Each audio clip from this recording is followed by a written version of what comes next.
Hello दोस्तों, स्वागत है आप सभी का आपके अपने YouTube channel white page exam पर। तो दोस्तों, मेरा नाम है साजिद अली और आज फिर मैं हाजिर हूँ आपके सामने एक नई क्लास के साथ। दोस्तों, आज जो हम शुरू करेंगे अपना जो हमारी कक्षा 10 का जो साइंस चल रहा है उसमें हमारा केमिस्ट्री का दूसरा चैप्टर है। तो दोस्तों, हम दूसरे चैप्टर को स्टार्ट करेंगे और दूसरा चैप्टर में भी आपको जैसे पहला चैप्टर अच्छे तरीके से समझाया ना, ऐसे समझाऊंगा। तो दोस्तों, जिसने भी पहला चैप्टर नहीं देखा, मैंने पहले चैप्टर का हर एक एक पॉइंट को अच्छी तरीके से समझाया, तो आप पहला चैप्टर जाकर देख सकते हो। मैं उसका लिंक डिस्क्रिप्शन में दे दूंगा, आप वहां से जाकर देख सकते हो। और अगर आपको पहले चैप्टर के हैंड रिटन नोट्स चाहिए तो दोस्तों उसका पीडीएफ हमारे कहाँ टेलीग्राम चैनल में है। उसके नोट्स चाहिए तो मैं उसके नोट्स पे आपको प्रोवाइड करा दूंगा, आप जाकर टेलीग्राम चैनल को ज्वाइन कर लीजिए। तो दोस्तों, हम शुरू करते हैं आज का अपना चैप्टर नंबर दूसरा, जिसे बोलते हैं अम्ल, क्षार एवं लवण। यानी इसमें हम अम्ल के बारे में पढ़ेंगे, क्षार के बारे में पढ़ेंगे और लवण के बारे में पढ़ेंगे। दोस्तों, इन तीनों चीजों के बारे में हम इस चैप्टर में पढ़ेंगे। तो दोस्तों, अगर आप चैनल पर नए हो तो चैनल को जरूर सब्सक्राइब करना और बेल आइकन को भी दबा देना। तो दोस्तों, शुरू करते हैं हम आज की अपनी क्लास। दोस्तों, सबसे पहले आप हेडिंग डाल लेंगे अम्ल, क्योंकि मैं तुम्हें नहीं देखो अम्ल के बारे में अलग पढ़ाऊंगा, क्षार के बारे में अलग पढ़ाऊंगा। पहले हम पूरी डिटेल अम्ल के बारे में पढ़ेंगे, जो जो अम्ल के लिए इंपॉर्टेंट है वो आपको मैं सबसे पहले वो पढ़ा दूंगा। उसके बाद मैं आपको क्षार के बारे में पढ़ाऊंगा और उसके बाद में मैं आपको लवण के बारे में। सबसे पहले अम्ल के बारे में, दूसरा क्षार के बारे में और तीसरा लवण के बारे में। तो सबसे पहले आप हेडिंग डाल लीजिए अम्ल क्या होता है, अम्ल के बारे में आप हेडिंग डाल लीजिए। तो हम देखते लेते हैं बुक, उसमें हम देख लेते हैं अपना चैप्टर नंबर सेकंड में है अम्ल के बारे में। दोस्तों, ये हमारे कोचिंग के नोट्स से मैं इनका पीडीएफ आपको दे दूंगा, आप इन नोट्स से भी पढ़ सकते हैं। मैं इसका पीडीएफ भी ग्रुप में ही डाल दूंगा, उसमें टेलीग्राम चैनल पे ही डाल दूंगा, तो आप उनमें से भी देख सकते हैं। ये एनसीईआरटी से ही बने हुए नोट्स हैं।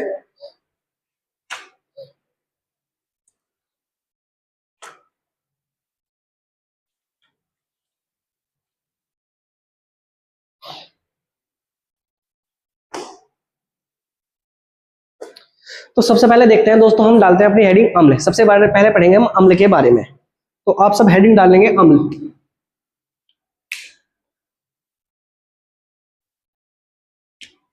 आप सबसे पहले डालिए हेडिंग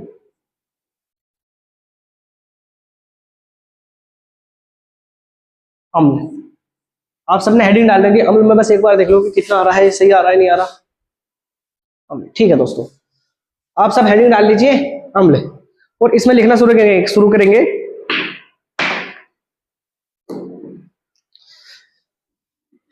मेरे साथ लिखेंगे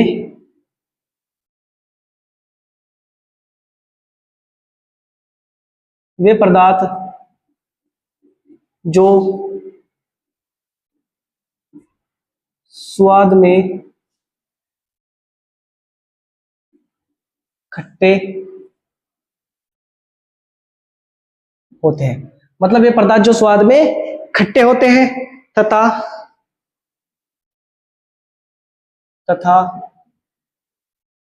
नीले लिटमस को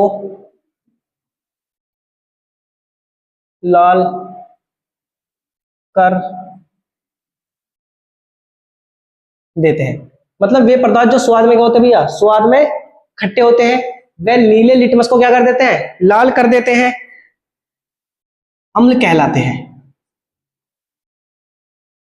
अम्ल कहलाते हैं। तो भैया मैं उम्मीद करता हूं कि आपने अम्ल की डेफिनेशन लिख ली होगी। यानी वे पदार्थ जो स्वाद में खट्टे होते हैं वे नीले लिटमस को क्या कर देते हैं, लाल कर देते हैं, क्या कहलाते हैं, वे अम्ल कहलाते हैं। जैसे हम कुछ उदाहरण लिख लें।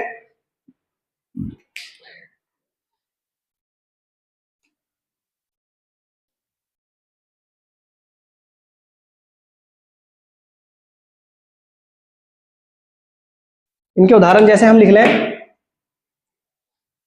उदाहरण लिखेंगे जो जो भी चीज खट्टी होगी, जैसे नींबू, क्या हो सकता है, इमली। दोस्तों, नींबू हो गया, इमली होगी, संतरा हो गया, मतलब नींबू, इमली, संतरा। उसके बाद में सिरका और क्या, अंगूर। मतलब ये किसके उदाहरण है, ये है हमारे अम्ल के उदाहरण। अब आपने अम्ल से क्या समझा, यानी वे पदार्थ जो स्वाद में खट्टे होते हैं तथा नीले लिटमस को क्या कर देते हैं, लाल कर देते हैं, क्या कहलाते हैं, अम्ल कहलाते हैं। मतलब आप बोलेंगे कि भैया हम इतना तो समझ गए कि जो पदार्थ को हम टेस्ट करके देखेंगे, सपोज करो मैं कुछ चीज खाने की लूँ, यहाँ तो कुछ खाने की चीज नहीं दे रही। सपोज करो जैसे ये है, हमने क्या करा, हमने इसमें से थोड़ा सा ये सपोज करो ये अम्ल है, क्या है ये अम्ल, मैंने इसे टेस्ट करके देखा कि इसका स्वाद तो खट्टा है, तो जो स्वाद में खट्टे होंगे वे क्या कहलाएंगे, अम्ल कहलाएंगे। अब दूसरी चीज है कि वे नीले लिटमस को क्या कर देते हैं, लाल कर देते हैं। दोस्तों ये क्वेश्चन बहुत आगे तक पूछा जाता है कि अम्ल नीले लिटमस को कैसा कर देते हैं, लाल कर देते हैं। मतलब जो नीले लिटमस को क्या कर दे भैया, नीले लिटमस को क्या कर दे, लाल कर दे, अम्ल कहलाता है। अब कैसे, जैसे आप समझने के लिए समझिए कि मैंने यहाँ एक इतना बड़ा बी कर लिया, एक नहीं दो भी कर लिया, सपोज करो मैंने दो भी कर ली, ठीक है। मैंने इसमें एक में भर दिया अम्ल, अपना अभी आपने क्षार पढ़ा नहीं बस, लेकिन समझ लीजिए कि मैंने एक में भर दिया अम्ल, एक में क्या भर दिया, क्षार। एक में भर दिया अम्ल, सपोज करो मुझे पता नहीं किस में अम्ल है, मैंने लिखाया नीला लिटमस लिखाया, मैं क्या लिखा, नीला लिटमस। सपोज करो मैं यहाँ नीला लिटमस लिख लूं, नीला लिटमस, नीला लिटमस लिखाया मैं, नीला लिटमस। अब मैंने क्या करा, मैं जैसे नीले लिटमस को मैं एक में डालूंगा, अगर नीले लिटमस को मैंने इसमें डाला तो ये क्या हो जाएगा, अगर ये लाल हुआ, अगर लाल हो गया तो क्या कहलाएगा, लाल हुआ तो ठीक है, मतलब लाल है तो अम्ल कहलाएगा, लाल हो गया तो अम्ल हो गया। और अगर इसमें डालना, इसमें लाल हो गया तो क्या कहलाएगा, अम्ल हो गया। मतलब अगर हमें ना पता हो कि किसमें अम्ल है किसमें क्षार है, तो हम नीला लिटमस पत्र लेगाएंगे, क्या करेंगे, नीला लिटमस पत्र लेगाएंगे और उससे अम्ल से चेक करके देखेंगे। हम जिस चीज में अम्ल रखा होगा उसमें डुबा के देखेंगे, अगर वो डूब गया, अगर डूबने के बाद में अगर वो नीला हो गया तो क्या हो जाएगा, अगर सॉरी लाल हो गया तो क्या कहलाएगा, वो क्या नाम लिख रहा है, अम्ल कहलाएगा, नहीं तो अम्ल नहीं कहलाएगा। समझ गए, मतलब जो नीले लिटमस को क्या कर दे, लाल कर दे, क्या कहलाता है, अम्ल कहलाता है। तो वे पदार्थ जो स्वाद में खट्टे होते हैं, हमने टेस्ट करके देखा खट्टा है, ठीक है, अम्ल है, लेकिन हम क्या करा, हमने नीला लिटमस लिखा है, नीला लिटमस लाने के बाद मैंने अम्ल में डुबा कर देखा, अगर वो लाल हो गया तो क्या कहलाएगा, अम्ल कहलाएगा, नहीं तो अम्ल नहीं कहलाने का। भैया मैं उम्मीद करता हूं तुम्हारी समझ में आ गया होगा। उसके बाद में हम देखते हैं, मतलब ये तो परिभाषा वैसी वाली थी, अब एक परिभाषा आर्हीनियस ने दी थी। कभी कभार आर्हीनियस की परिभाषा और पूछ ले, तो आप लिखेंगे आर्हीनियस की परिभाषा, मैं लिख लूं आर्हीनियस की परिभाषा, आप हेडिंग कर लेंगे आर्हीनियस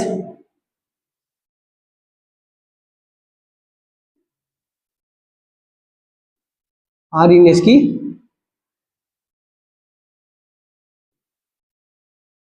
परिभाषा, आर्हीनियस की परिभाषा। मतलब आर्हीनियस ने भी अम्ल के बारे में कुछ बताया था कि सबने अपने अपने अलग अलग तर्क दिए, तो आर्हीनियस साहब ने भी यानी अम्ल के बारे में कुछ बताया था। अब देखेंगे आर्हीनियस साहब ने अम्ल के बारे में क्या बताया था।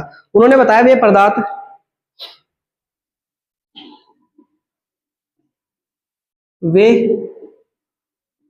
पदार्थ जो जलीय विलयन में, वे पदार्थ जो जलीय विलयन में H+ आयन देते हैं अम्ल कहलाते हैं, अम्ल कहलाते हैं। भैया ये चीज किसने बताई, ये चीज बताई थी आर्हीनियस साहब ने। आर्हीनियस साहब ने क्या कहा, आर्हीनियस साहब ने कहा कि जो भी पदार्थ को हम जल के अंदर घुल लेंगे और जो भी जल में घुलने के बाद में H+ आयन देगा वे क्या कहलाएंगे, अम्ल कहलाएंगे। जैसे वे पदार्थ जो स्वाद में खट्टे होते हैं, कैसे, वे पदार्थ जो स्वाद में खट्टे होते हैं तथा नीले लिटमस को लाल कर देते हैं, अम्ल कहलाते हैं। फिर आर्हीनियस साहब आए, आर्हीनियस साहब ने बोला कि जो पदार्थ को हम जल में घोल लेंगे, जिन पदार्थ को हम जल में घोल लेंगे और अगर जल में घोलने के बाद में उन्होंने H+ आयन दिया तो वे क्या कहलाएंगे, अम्ल कहलाएंगे। अब समझ लेंगे, जैसे इनके कुछ उदाहरण,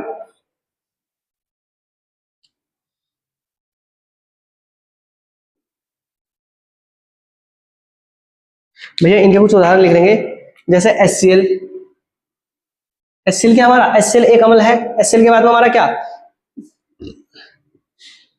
H2SO4 क्या भैया, H2SO4 हमारा एक अम्ल है। उसके बाद में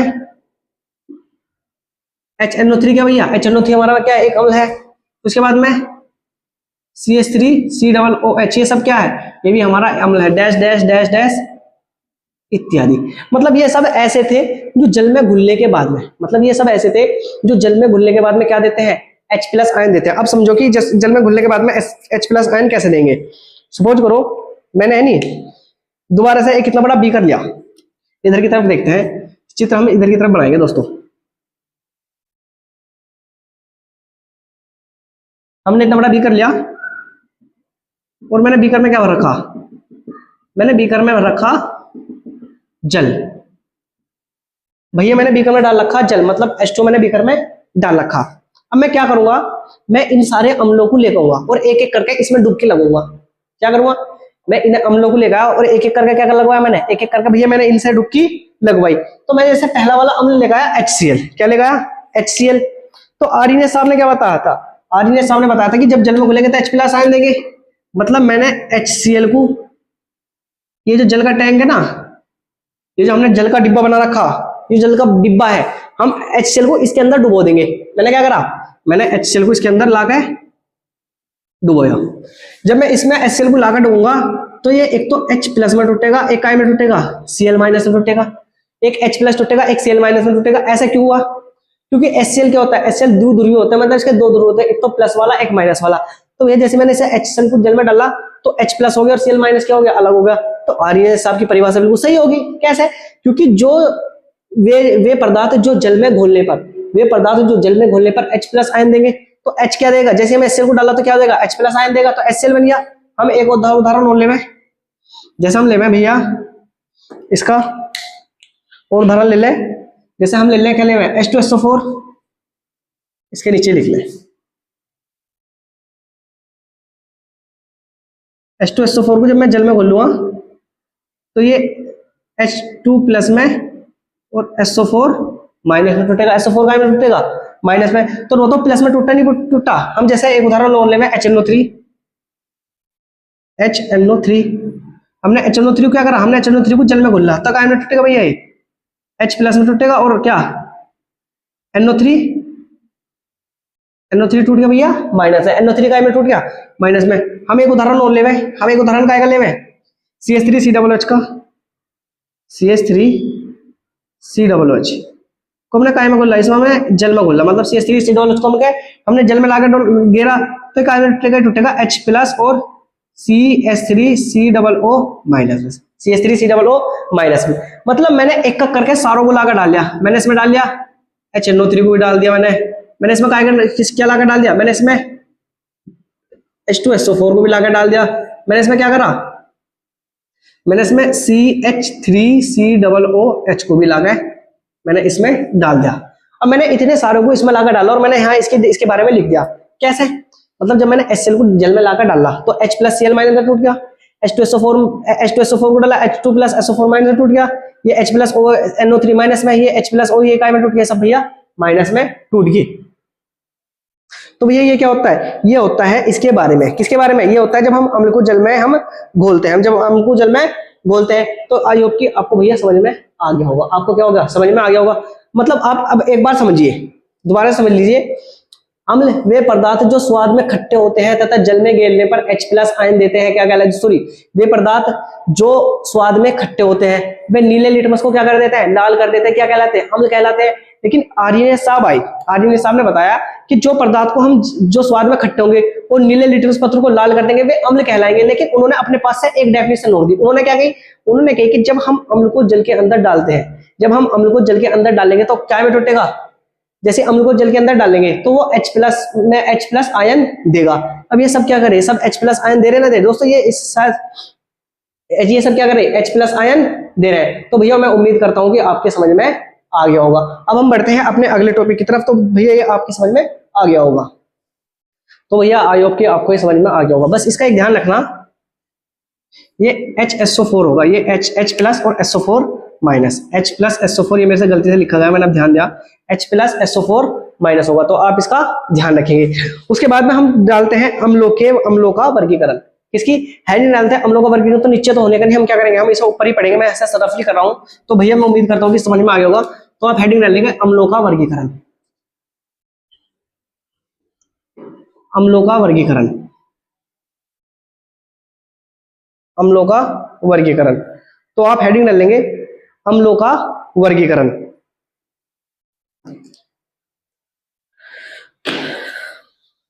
आप हेडिंग डाल लेंगे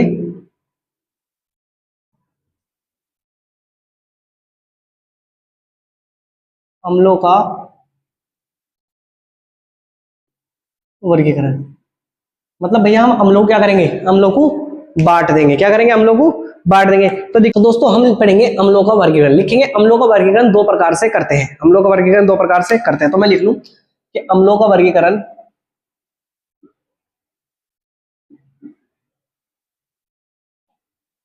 लिखेंगे अम्लों का वर्गीकरण निम्न दो प्रकार से करते हैं। अम्लों का वर्गीकरण निम्न दो प्रकार से करते हैं। अब दो प्रकार कौन कौन से हैं भैया?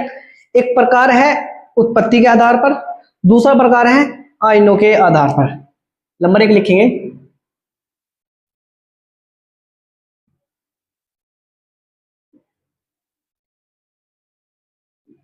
उत्पत्ति के आधार पर, और नंबर दो क्या लिखेंगे, नंबर दो है लिख लेंगे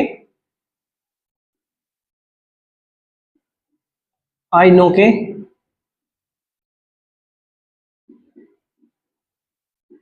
आधार पर।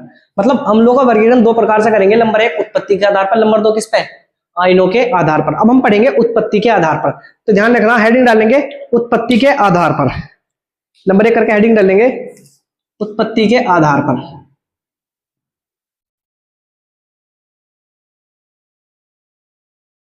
उत्पत्ति के आधार पर हेडिंग डालेंगे सब उत्पत्ति के आधार पर। तो लिखेंगे यह दो प्रकार से किया जाता है। यह दो प्रकार से करते हैं। मतलब दो प्रकार से करते हैं, कौन कौन सा? सबसे पहला अम्ल है कार्बनिक अम्ल।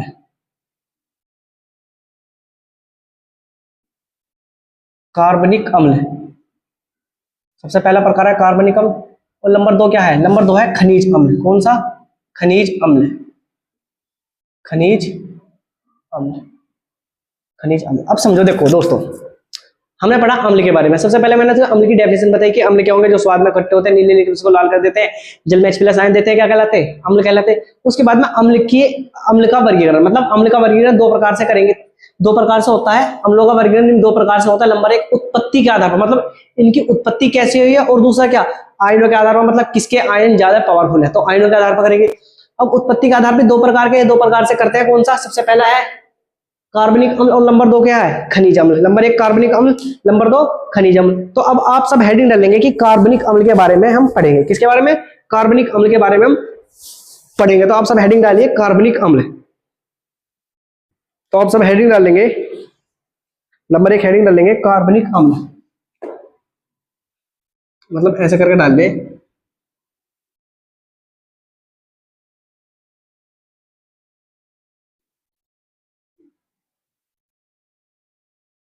कार्बनिक अम्ल। अब कार्बनिक अम्ल क्या होते हैं? लिखो वे अम्ल जो सजीवों से प्राप्त होते हैं। आप लिखेंगे वे अम्ल जो सजीवों से प्राप्त होते हैं। वे अम्ल, वे अम्ल जो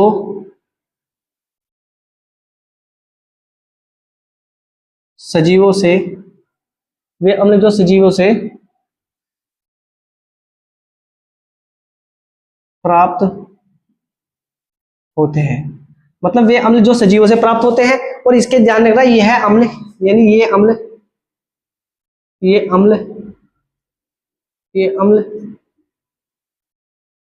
दुर्बल अम्ल होते हैं। मतलब वे अम्ल जो सजीवों से प्राप्त होते हैं। सबसे पहले कार्बनिक अम्ल की एक पहचान है कि वे अम्ल जो सजीवों से प्राप्त होते हैं। और नंबर दो यानी ये ध्यान रखना है ये अम्ल कैसे होते हैं? दुर्बल अम्ल होते हैं। क्योंकि अम्ल दो प्रकार से होते हैं, एक तो प्रबल अम्ल, एक दुर्बल अम्ल। तो वे अम्ल जो सजीवों से प्राप्त होते हैं, नंबर दो मतलब इसमें है कि ये अम्ल दुर्बल अम्ल होते हैं। तो आप ये भी याद रखेंगे। क्या आप ये भी याद रखेंगे? अब कुछ कार्बनिक अम्ल के मैं नाम लिख रहा हूं जो है आपको याद करना जरूरी है। सबसे पहले एसिटिक अम्ल, जैसे उदाहरण में लिख रहा हूं,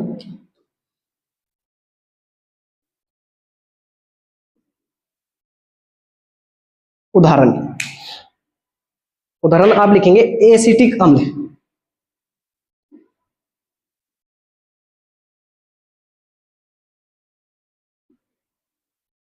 एसिटिक अम्ल, जो एसिटिक अम्ल का सीधी सी बात है वो होती है, उसे बोलते हैं सिरका। क्या बोलते हैं? सिरका। क्या? सिरका। इसका फॉर्मूला होता है CH3COOH। CH3COOH क्या है? ये एसिटिक अम्ल का फॉर्मूला है। उसके बाद में क्या है? दूसरा हमारा है सिट्रिक अम्ल।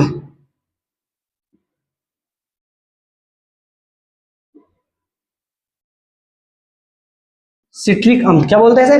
इसे बोलते हैं सिट्रिक अम्ल। इसका फॉर्मूला जो भी हमारा फॉर्मूला है वो है, इसका फॉर्मूला लिख लें, C6H5O7। C6H5O7 ये काय का फॉर्मूला है भाई? हमारा सिट्रिक अम्ल का फॉर्मूला। अब आता है हमारा लैक्टिक अम्ल। क्या आता है हमारा? लैक्टिक अम्ल।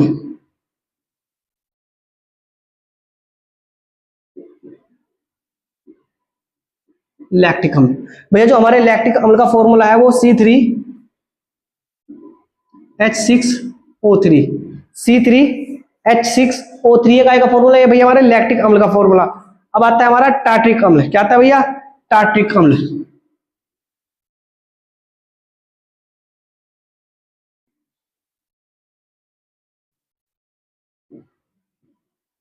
टार्ट्रिक अम्ल, और जो टार्ट्रिक अम्ल का फॉर्मूला होता है वो होता है C4H6O6। C4H6O6। अब आता है हमारा फॉर्मिक अम्ल। क्या आता है?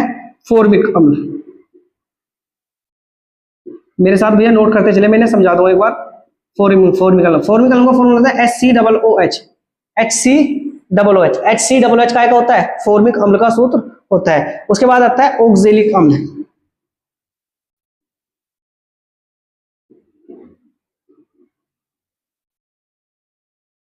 ऑक्जेलिक अम्ल, जो ऑक्जेलिक अम्ल का जो फॉर्मूला होता है C2H2O4।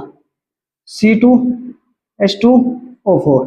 C2H2O4। कभी कभार भैया इसका ध्यान रखना, जो हमारा जो ये है ना सिरका इंपॉर्टेंट है, लेकिन हमारा क्या इसमें ध्यान रखना, जो हमारा फॉर्मिक अम्ल है ना वो हमें चींटी से प्राप्त होता है। इसके सामने चींटी, कैसे? चींटी से प्राप्त होता है। उसके बाद में ऑक्जेलिक जो अम्ल होता है ना वो टमाटर से। टमाटर मतलब चींटी, टमाटर, ये क्या होता है? ये इनसे प्राप्त होता है। तो भैया आप इतना ध्यान रखेंगे। जो हमारा टार्ट्रिक अम्ल है ना, जो हमारा वो है, सॉरी, लैक्टिक अम्ल है, वो क्या होता है? खट्टा दूध दही। लैक्टिक अम्ल कहाँ है? दूध दही में। मतलब बस दही लिख लेना, कहाँ मिलेगा? दही में। तो भैया ये क्या था? ये था हमारा कार्बनिक अम्ल। अब आप कार्बनिक अम्ल एक बार समझ लीजिए, वे अम्ल जो सजीवों से प्राप्त होते हैं, ये दुर्बल अम्ल होते हैं। एसिटिक अम्ल सिरका, सिट्रिक अम्ल C6H5OH, लैक्टिक अम्ल C3H6O3, टार्ट्रिक अम्ल C4H6O6, फॉर्मिक अम्ल HCOOH, और ऑक्जेलिक अम्ल C2H4O4। ये क्या है? ये सब हमारे उदाहरण है कार्बनिक अम्ल के। दूसरे नंबर पर होते हैं हमारे खनिज अम्ल। कौन से? खनिज अम्ल होते हैं। कौन से? तो नंबर 2 लिखेंगे खनिज अम्ल। यहाँ बी करके हेडिंग डाल लें, क्योंकि हमारे खनिज अम्ल है ना, है खनिज अम्ल। क्या होता है? खनिज अम्ल। अब भैया खनिज अम्ल देखते हैं, लिखेंगे, इसमें लिख लेंगे जो अम्ल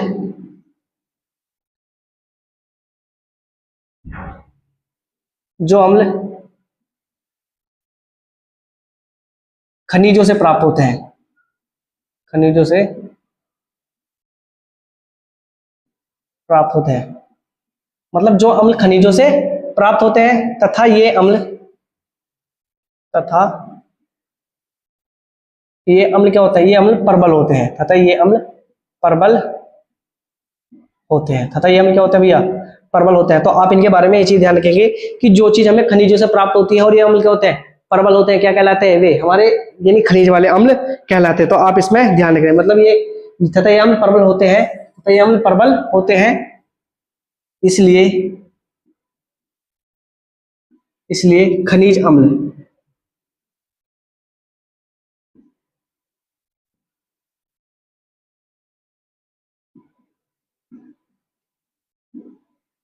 इसलिए खनिज अम्ल कहलाते हैं। तो भैया आपने समझ लिया होगा कि जो अम्ल क्या होते हैं भैया, मतलब जो अम्ल हमें किससे प्राप्त होते हैं? खनिज से प्राप्त होते हैं। कौन से अम्ल कहलाते हैं? खनिज अम्ल कहलाते हैं। लेकिन ये कैसे होते हैं हमारे प्रबल। अब जो प्रबल अम्ल के कुछ उदाहरण भी लिख लेंगे, जैसे HCl। उदाहरण भैया मैं लिख दूं,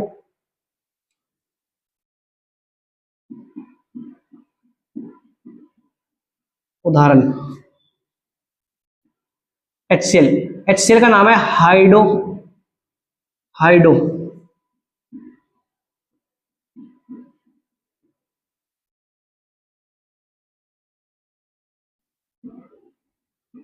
HCl का नाम क्या है? हाइड्रोक्लोरिक अम्ल, HNO3,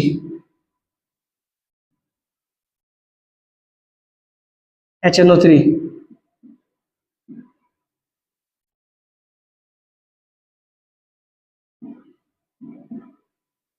HNO3 होता है नाइट्रिक अम्ल। क्या होता है? HNO3 होता है भैया हमारा नाइट्रिक अम्ल। उसके बाद में हम लिखेंगे H2SO4, H2SO4 मतलब सल्फ्यूरिक अम्ल। ये क्या होता है? ये होता है हमारा सल्फ्यूरिक अम्ल। तो ये क्या है? ये हमारे परबल अम्ल है। ये क्या है? हमारे परबल अम्ल है। तो दोस्तों अब हम समझते हैं अम्लों के बारे में। सबसे पहले सारा एक मिनट में रिवाइज करेंगे। वे जो स्वाद में खट्टे होते हैं, नीले नीले को लाल कर देते हैं, क्या कहलाते हैं? तथा जल में H+ आयन देते हैं, क्या कहलाते हैं? अम्ल कहलाते हैं। अब हमने करा अम्ल का वर्गीकरण। अम्ल का वर्गीकरण कितने प्रकार से होगा? 2 प्रकार से। अम्लों का वर्गीकरण निम्न 2 प्रकार से होता है, उत्पत्ति के आधार पर और आयनों के आधार पर। उत्पत्ति के आधार पर अम्ल कितने प्रकार के? यह 2 प्रकार के होते हैं। उत्पत्ति के आधार पर अम्ल कितने प्रकार के? 2 प्रकार के। यह 2 प्रकार से होता है, कार्बनिक अम्ल और खनिज अम्ल। कौन सा? कार्बनिक अम्ल और खनिज अम्ल। कार्बनिक अम्ल कौन से होते हैं? वे अम्ल जो सजीवों से प्राप्त होते हैं। ध्यान रखा, कार्बनिक अम्ल की जहां भी बात है किससे प्राप्त होते हैं भैया? खनिजों से प्राप्त होते हैं। ये क्या कहलाता है? ये क्या होते हैं? ये अम्ल दुर्बल होते हैं। तो कौन से अम्ल कहलाते हैं? खनिज अम्ल। अगर कोई अम्ल दुर्बल है और कार्बनिक से प्राप्त हो रहा है तो कौन सा अम्ल कहलाएगा? खनिज सॉरी कार्बनिक अम्ल कहलाएगा। एसिटिक अम्ल सिरका CH3CH फॉर्मूला, सिट्रिक अम्ल C6H5O7, लैक्टिक अम्ल C3H6O3 यानी दही, टार्टिक अम्ल C4H6O6, फॉर्मिक अम्ल HCOOH चींटी में, ऑक्जेलिक अम्ल C2H4O4। ये काय में पाया जाता है भैया? हमारा पाया जाता है टमाटर में। तो यहाँ तक थे हमारे क्या? यहाँ तक थे हमारे कार्बनिक अम्ल। अब इधर की तरफ चलते हैं। इधर की तरफ है खनिज अम्ल। वे जो अम्ल खनिज से प्राप्त होते हैं, मतलब ये अम्ल किससे प्राप्त होंगे? ये होंगे खनिज से प्राप्त होंगे। तथा ये अम्ल क्या होते हैं? ये प्रबल होते हैं। क्या होते हैं? मजबूत होते हैं। तथा इन्हें क्या कहेंगे? इसलिए इन्हें क्या कहते हैं? खनिज अम्ल कहते हैं। जैसे HCl हाइड्रोक्लोरिक अम्ल, जैसे नाइट्रिक अम्ल HNO3 और जैसे H2SO4 मतलब सल्फ्यूरिक अम्ल। तो ये किसके उदाहरण है? ये हमारे खनिज अम्ल के उदाहरण है। तो भैया मैं उम्मीद कर रहा हूं कि आपके हद तक समझ में आ गया होगा। अब हेडिंग डालते हैं आयनों के आधार पर वर्गीकरण। हमने किसके आधार पर करा? अभी हमने पढ़ा उत्पत्ति के आधार पर। अब हम किसका करेंगे? आयनों के आधार पर वर्गीकरण। तो आप हेडिंग डाल लेंगे आयनों के आधार पर वर्गीकरण। तो मैं सब मिटो रहा हूं भैया, मतलब ये 2 तरफ ऐसे लिख देंगे, इसे मैं मिटो रहा हूं।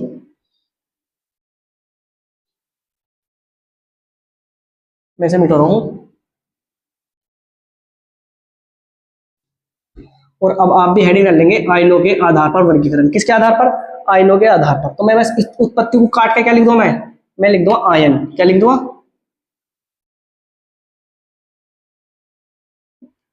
आयनों के आधार पर वर्गीकरण। तो भैया जब हम आयनों के आधार पर वर्गीकरण करते हैं, जैसे हमने उत्पत्ति के आधार पर वर्गीकरण करा, उसके जैसे हम ऐसे हमने उसके आधार पर करेंगे आयनों के आधार पर। तो आयनों के आधार पर भी 2 प्रकार के होंगे, एक तो प्रबल, एक दुर्बल। तो लिखेंगे यहाँ ये भी 2 प्रकार के होते हैं। तो भैया लिखेंगे ये भी 2 प्रकार से, ये भी 2 प्रकार से होते हैं। ये भी 2 प्रकार से होते हैं। ये भी कितने प्रकार के होंगे? 2 प्रकार के। कौन कौन से प्रकार होंगे? नंबर 1 करके लिख ले भैया, हम नंबर 1 करके लिख लें, यानी इसे लिखें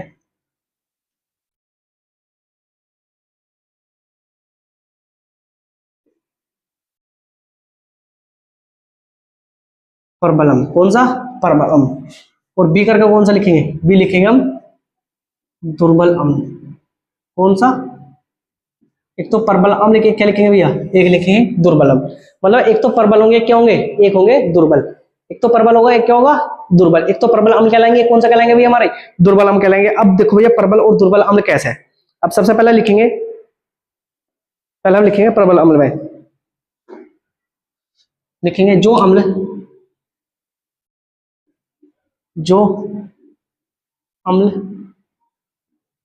जल में पूर्णतः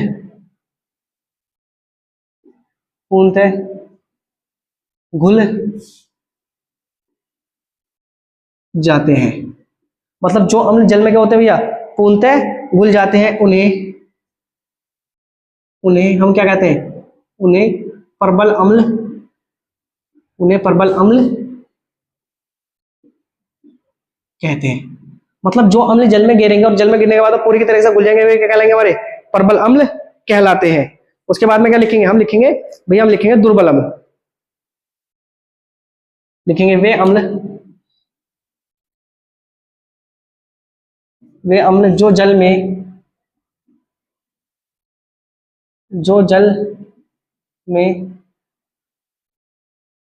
पूर्णतः नहीं घुलते,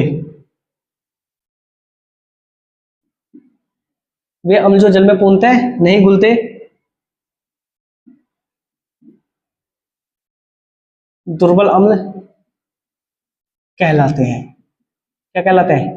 दुर्बल अम्ल कहलाते हैं। तो आप इतना सा तो समझ गए कि जो जल में गिरने के बाद में पूरे घुल गए, प्रबल अम्ल, और जल में डालने के बाद में पूरे न घुले, कौन सा अम्ल कहलाते हैं? दुर्बल अम्ल कहलाते हैं। जैसे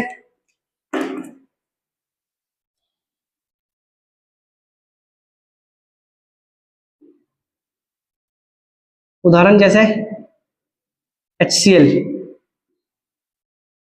HNO3, HCl, HNO3, H2SO4, H2SO4। तो भैया जब मैंने इन्हें जल में डालूंगा तो क्या होंगे? H+Cl- देंगे, तो ये आयनों में टूट जाएंगे। क्योंकि जल भी क्या होता है? जल भी जब पानी की, जब भी हम जल को उसमें घोलते हैं तो जल भी क्या होता है? आयनों में टूट जाता है। और ये भी क्या होंगे? H+Cl- में टूटेगा। इसके बाद में इसे जल में डालना तो काय में टूटेगा? ये H+NO3- में। इसी तरह से ये वाला H+HSO4-, मतलब ये भी काय में टूटेगा? ये भी जल में पूरी तरह से टूट जाता है। मतलब वे अम्ल जब उन्हें हम जल में डालते हैं तो पूरी तरह से क्या होते हैं?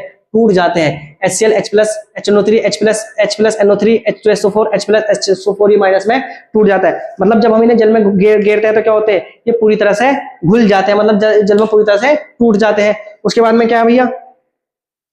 उसके बाद में दुर्बल अम्ल, मतलब वे अम्ल जिन्हें हम जल में डालते हैं, मतलब वे अम्ल जो जल में पूर्णतः नहीं घुलते, क्या कहलाते हैं? दुर्बल अम्ल कहलाते हैं। जैसे भैया हमारे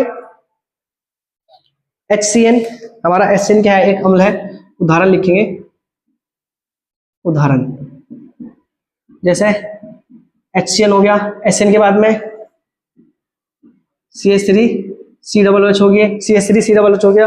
और उदाहरण है HCOONA,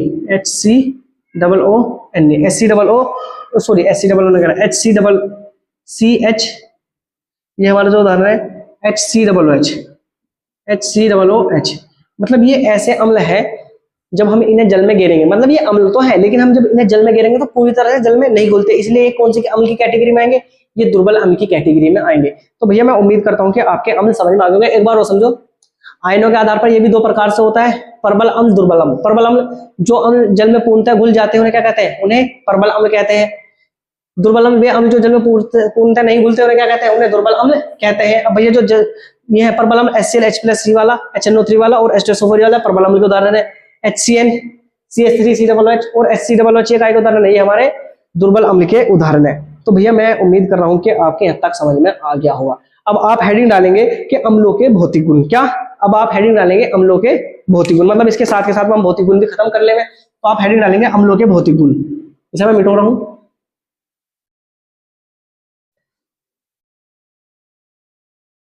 अम्लों के भौतिक गुण। बस मैं एक बार क्लास देख लो सही चल रही नहीं चल रही।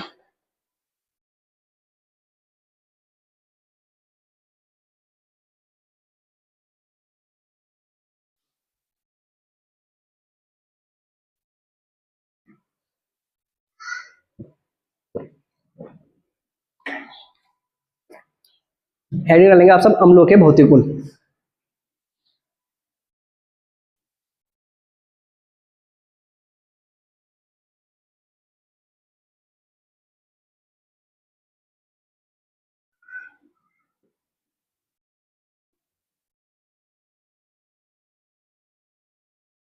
अम्लों के भौतिक गुण। तो भैया अम्लों के भौतिक गुण पढ़ेंगे कि अम्लों के भौतिक गुण क्या होते हैं। सबसे पहले जो अम्ल का भौतिक गुण होता है, मतलब आपने पढ़ा कि ये स्वाद में क्या होते हैं? खट्टे होते हैं तथा जल में विलीन होते हैं। तो लिखेंगे नंबर 1 करके,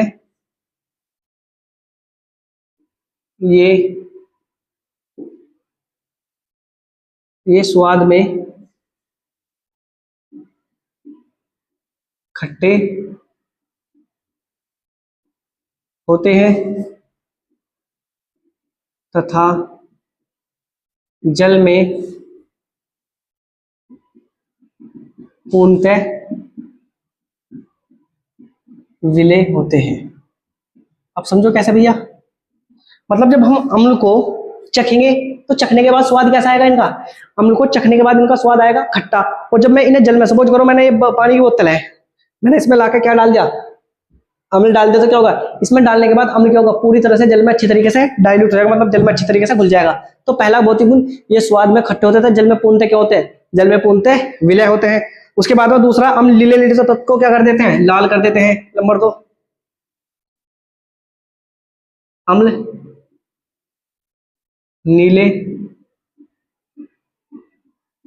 लिटमस पत्र को क्या कर देते हैं भैया, लाल कर देते हैं। तो भैया ये भी ध्यान रखेंगे कि अम्ल नीले लिटमस पत्र को क्या कर देगा, लाल कर देगा। अम्ल नीले लिटमस पत्र को क्या कर देगा, लाल। नंबर 2, अम्ल नीले लिटमस पत्र को लाल कर देगा। तीसरा,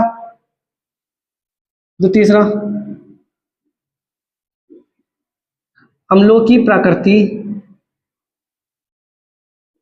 जो भैया अम्लों की जो प्रकृति होती है ना, वो कहते हैं संक्षारक होती है।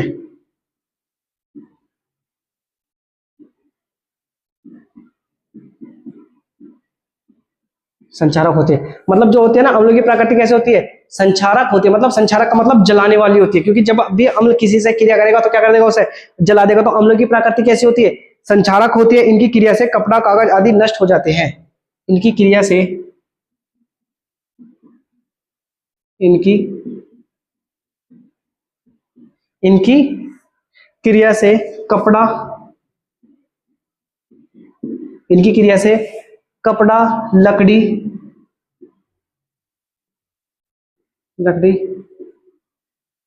कागज क्या हो जाते भैया, नष्ट हो जाते हैं। इनकी क्रिया से कपड़ा, लकड़ी, कागज क्या हो जाता है भैया, नष्ट हो जाते हैं। नंबर 4 भैया, 3 के 3 समझ में हो गए। नंबर 4 लिखेंगे कि सभी अम्ल का जलीय विलयन विद्युत का चालन करता है। सभी अम्लों के जलीय विलयन